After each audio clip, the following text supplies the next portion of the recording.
9 vibes. చైనాకు ద్వీపదేశంగా ఉన్న తైవాన్పై యుద్ధ మేఘాలు ముసురుకుంటున్నాయి. తైవాన్లో శనివారం జరగనున్న ఎన్నికల్లో వెలువడే ఫలితాల ఆధారంగా ఆ దేశ భవిష్యం ఆధారపడి ఉంటుందని పరిశీలకులు అంచనా వేస్తున్నారు. తైవాన్ను తమ చెప్పు చేతల్లోకి తీసుకోవాలని భావిస్తున్న చైనా ఇప్పటికే ఉచ్చు బిగిస్తున్నది.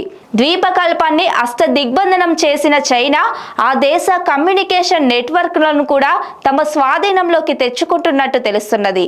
దీంతో తైవాన్లోని బ్యాంకులు మూతపడనున్నాయి. ప్రజలు కోట్ల రూపాయల లావాదేవీలను ఆఫ్లైన్లోనే నిర్వహిస్తున్నారు. తైవాన్లోని ప్రపంచంలోనే అత్యంత అధునాతన సెమీ కండక్టర్ పరిశ్రమ స్తంభించిపోయింది. చైనా ప్రత్యక్షంగా తమ సేవలను పంపడం తప్ప మిగిలిన అన్ని విధాలుగా తైవాన్ను ఇబ్బందులకు గురి చేస్తున్నది. చైనా ప్రత్యక్షంగా దాడికి దిగితే ప్రపంచ ఆర్థిక వ్యవస్థకు 828 లక్షల కోట్ల నష్టం జరుగుతుందని నిపుణులు అంచనా వేస్తున్నారు.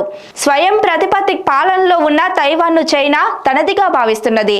చైనా తమపై దాడి చేసిన రోజున కేవలం తమ రక్షణ వ్యవస్థకు, భద్రతా దళాలకు మాత్రమే నష్టం జరగదని, తైవాన్ను పూర్తిగా ప్రపంచం నుండి వేరు చేయడానికి ప్రయత్నిస్తుందని ఆ దేశ సైబర్ నిపుణులు పేర్కొంటున్నారు.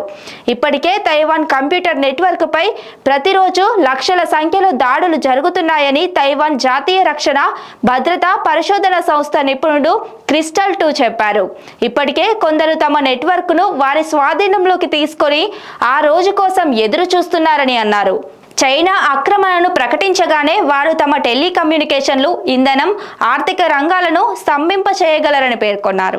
సైబర్ దుండగులు తైవాన్ ప్రభుత్వ రక్షణ సంస్థలనే కాకుండా ఇక్కడి సెమీ కండక్టర్ పరిశ్రమను కూడా లక్ష్యంగా చేసుకున్నారు. ప్రపంచ ఆర్థిక వ్యవస్థకు జీవనాడిగా పేర్కొన్న చిప్స్ సరఫరాలో తైవాన్ కంపెనీలు కీలకంగా ఉన్న సంగతి తెలిసిందే. సెమీ కండక్టర్ పరిశ్రమలకు సంబంధించిన మౌలిక సదుపాయాలను అవసరమైతే ధ్వంసం చేస్తాం తప్ప వాటిని చైనా దళాల చేతిలో పడనివ్వబోమని అమెరికాకు చెందిన ఓ అధికారి గత ఏడాది అన్నారు. తైవాన్పై యుద్ధం జరిగితే ప్రపంచ ఆర్థిక వ్యవస్థకు 10 లక్షల కోట్ల డాలర్ల మేర నష్టం జరుగుతుందని బ్లూంబర్గ్ ఎకనామిక్స్ సంస్థ అంచనా వేసింది. ఇది ప్రపంచ జీడీపీలో 10% ఉంటుందని పేర్కొంది.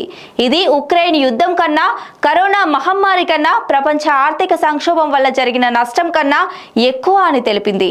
తైవాన్ ప్రజల్లో పెరుగుతున్న జాతీయవాద భావన, వాషింగ్టన్, బీజింగ్ మధ్య విచ్ఛిన్నమవుతున్న సంబంధాలు, పెరుగుతున్న చైనా ఆర్థిక సైనిక శక్తిని బట్టి తైవాన్లో సంక్షోభం తప్పపోవచ్చని నిపుణులు అంచనా వేస్తున్నారు. చైనా దురాక్రమణకు పాల్పడితే తైవాన్లోని సెమీ కండక్టర్ వ్యవస్థ కుప్పకూలుతుందని, దీంతో ప్రపంచవ్యాప్తంగా ల్యాప్టాప్లు, ట్యాబ్లు, స్మార్ట్ ఫోన్ల తయారీ స్తంభించిపోతుందని అంటున్నారు. Stay tune to 9 vibes.